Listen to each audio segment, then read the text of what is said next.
can get repetitive. We want to make sure we're like keeping it exciting for everybody.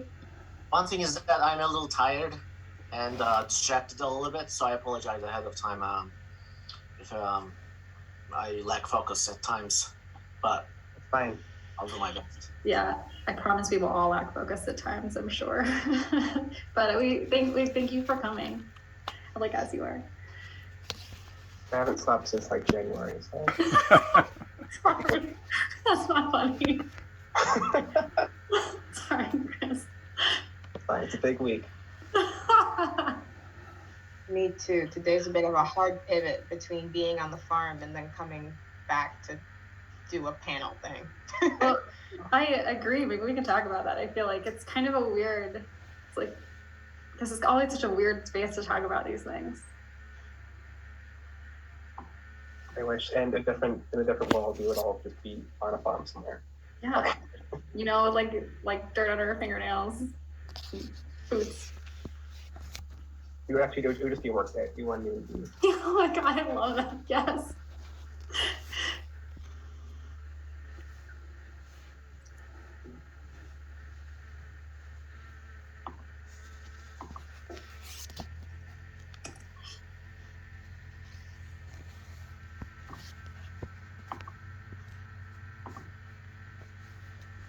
One thing on the note of things I don't want to talk about, one thing that always seems to get asked, I don't know if it'll be asked here, but one thing that I get asked a lot is like, what can white people do? And I don't want to answer that question anymore.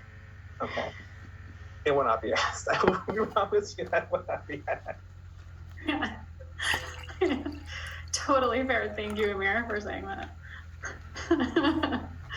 One of my favorite academic talk questions, actually. Inevitably the audience will ask, and then the speaker is just like, I don't know.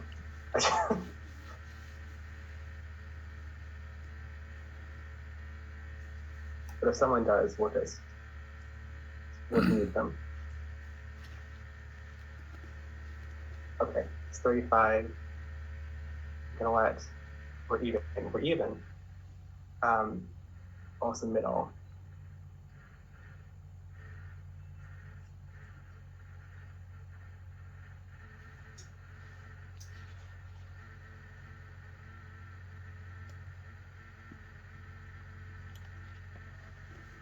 Hello, everyone.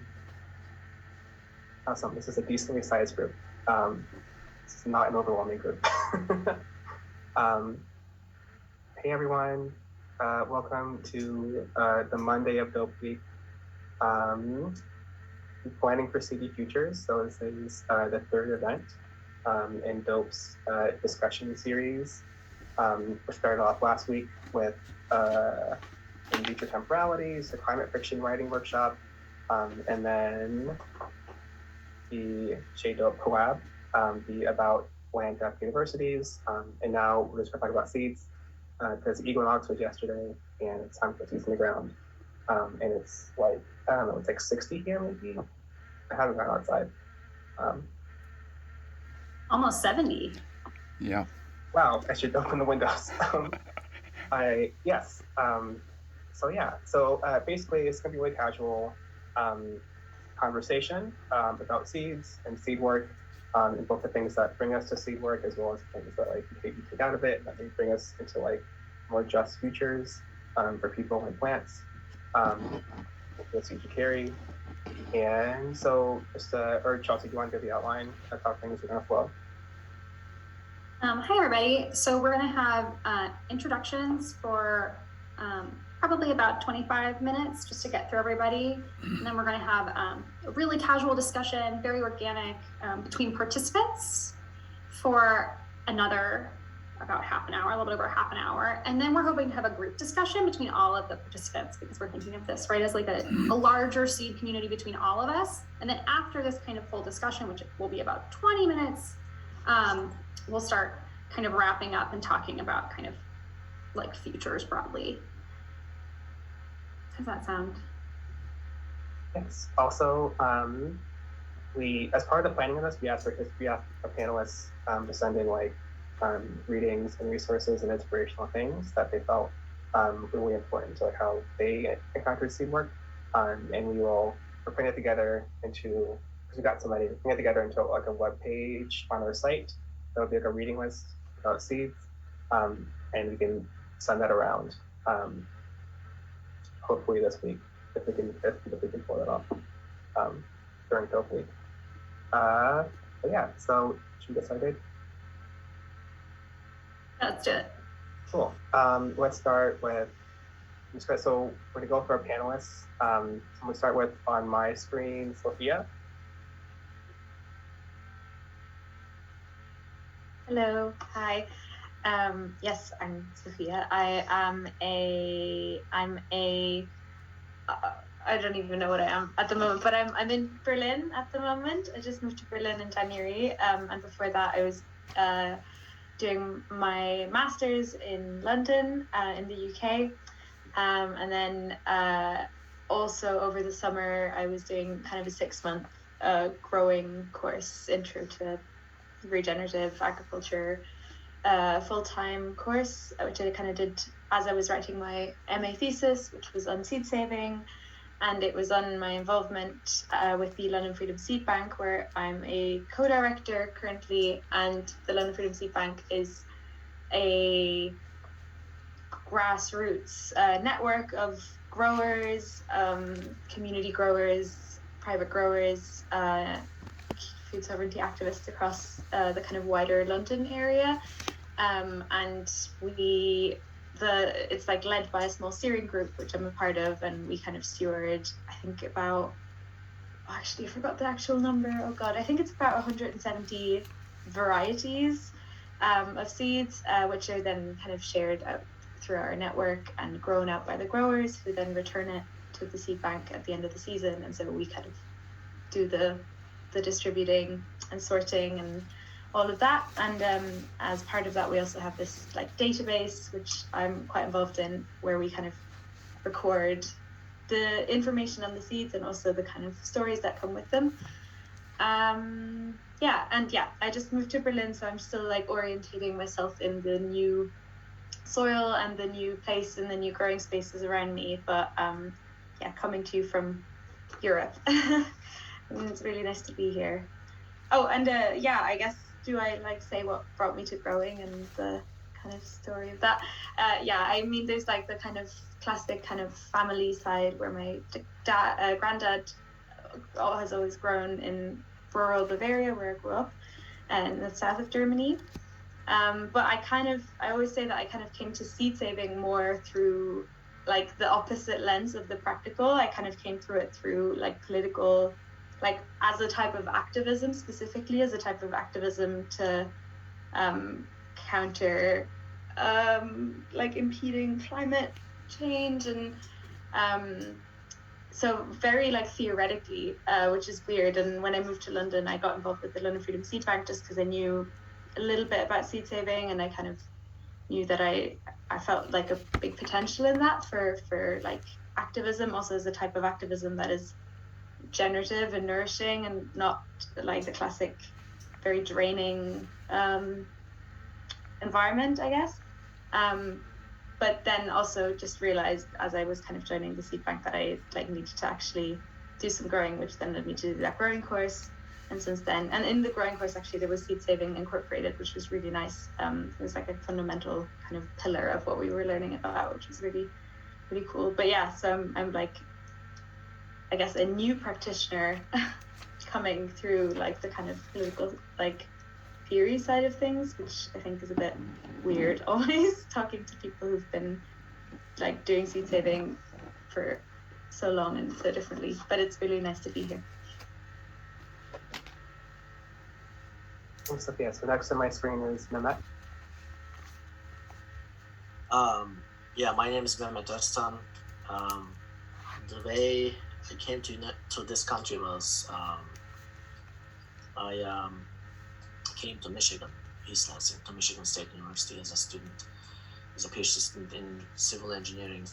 By training, I am a hydrogeologist, so I went there to study the watersheds of Michigan and for groundwater modeling. And I came in 2006 and 2000 stayed there until 2010. And actually, I remember my years at Michigan State in Michigan specifically fondly, except that towards then it became bitter, and that was my actually first real introduction to the land grant institutions of in this country, which is also oftentimes referred to as land grab institutions, because the they are also strongly associated with whiteness. But I wouldn't realize this at the time, and it would take me some time to look back and find out what happened, because there was some issue. I mean, I'm obviously an immigrant, and if you're a student on a student visa, that would the screwing your timeline up, and it may easily screw your visa status, and that happened, and because of my advisors being difficult in the last year, and eventually with my partner. So I mean, I may have actually gone back and not be here at all, speaking here. But at graduate school, I met my partner, who's American, and then so when she accepted a job after finishing her PhD in Florida, I followed her. So basically, I'm thinking about it. I had to at that point finish my PhD remotely. So if she wasn't there, I would have to leave and probably not finish my education and waste my 4 years of my life. But moving there was a backyard where she moved, and then after I followed her, and when I was remotely trying to finish my PhD, that was a chance to grow seeds, and actually it was an homage and a way to an urge to find a connection with my homeland, which is Turkey, and through seeds and food, and connect with culture and memories and my family, because at the time also we were a lot more tighter on financial resources, so it was difficult for me to go back frequently to Turkey to visit my family. So that happened, and then soon after that, that overweighed my training, my engineering, and I just quit that completely to start a seed company, 2 seeds in a pod in Tampa, and then I farmed there on Seminole land for 5 years in tropical climate until we moved to West Virginia, North Central West Virginia, which is now Seneca land. We are right now on a 6-acre farm on which I grow and steward the seeds of my homeland, and this is a restoration and preservation farm, and it's not a food production farm. It's solely for documentation and preservation of the seeds of my homeland. So that's what I'm doing. I'm also a part-time faculty member at West Virginia University, and I don't know if you will talk about it. That's also part of I'm looking 2 jobs so that to make running a seed company, an underrepresented minority seed company, possible and self-sustainable. So I also work at WVU as a part-time service faculty, so that's what I do. And then these days I'm planting seeds. So thanks so much. Next is Maritza. Hi everyone, my name is Maritza. I'm really enjoying just listening all of y'all's stories, because some of us just met on Friday, so it's kind of getting to know each other ongoing. So yeah, I am currently in my hometown actually, which is kind of rare, and I think like nicely aligned. So I'm here in Anaheim, California, right outside of Los Angeles. It's Tongva Ahachiman land, and I think I came to seeds via like my mom, I would say, and like ancestrally, as some folks have mentioned. So my mom migrated here from Mexico in the 90s, and I think about seeds as like stories, and so I think she migrated with a lot of stories, a lot of stories that were about the land and the ecologies of our hometown in Mexico. And I don't think as a child I appreciated as much like her ability to grow food in an apartment. But now I definitely, look towards her as one of my first teachers around seeds and food. But later on, like, I think more recently, I really had gotten into herbalism and making like medicine. And one of my teachers there would constantly ask, make us think about like, where are we getting our herbs from? And like what kind of herbs are from the communities that we come from also, so that we're not just like thinking about these dominant herbs that people might cleanse with, but also thinking about our roots and the root work that we have to do. So that's when I started to tend to seeds more around the herbs that were from my family's lineage, and connected with a couple of friends from LA that also wanted to do that kind of work. So we started a collective of indigenous, like an intertribal collective, where we focus on indigenous seeds, especially a lot of seeds from folks that are not from LA necessarily. So a lot of us consider ourselves to be indigenous migrants, living now in like an urban space. So yeah, we started to tend to a really small plot of land and learn from each other, call in our relatives that are in faraway places through FaceTime, and started like learning from there, to trying to teach each other, not just like to be able to sustain ourselves physically, but I think